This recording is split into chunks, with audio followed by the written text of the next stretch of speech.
I'm sometimes asked whether we use mathematical optimization techniques to design Bloodhound. Well, it's a nice idea, but there are practical problems in doing so. For instance, if I draw a nice mathematical optimization of a minimum drag shape, I get something like that. But it's not a very practical shape. For instance, we need to accommodate jet engines and rocket engines. So I will need to cut the back end off so that the jet efflux and the rocket efflux can be accommodated.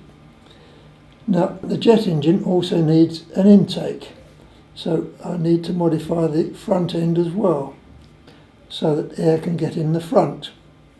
And our driver, because he's driving at 1,000 miles an hour, does insist that he's got to see where he's going. So I'd better accommodate him by putting a forward-facing screen. This not only enables him to see, it has another advantage. The wedge shape there causes a shock wave which pre-compresses the air going into the intake. Now, this, surprisingly, increases the efficiency of the intake, particularly at supersonic speeds. Indeed, at the maximum speed of Bloodhound, that shock wave will increase the thrust of the jet engine by some 10%. Now, another thing we have to bear in mind, we're not after the airspeed record, we're after the land speed record. So I'd better draw the land in, and that means we need wheels as well. Now that introduces another problem.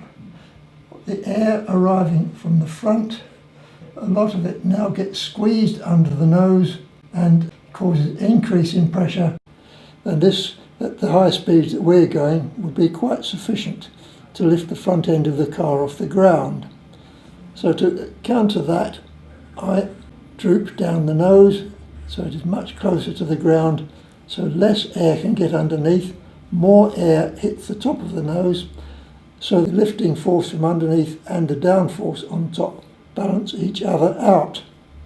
The other problem we have is to ensure that the front end does stay in the front. For that we need a fin. So now we have the shape of Bloodhound, but it is nothing like the mathematical shape that we started with, purely because of practical considerations.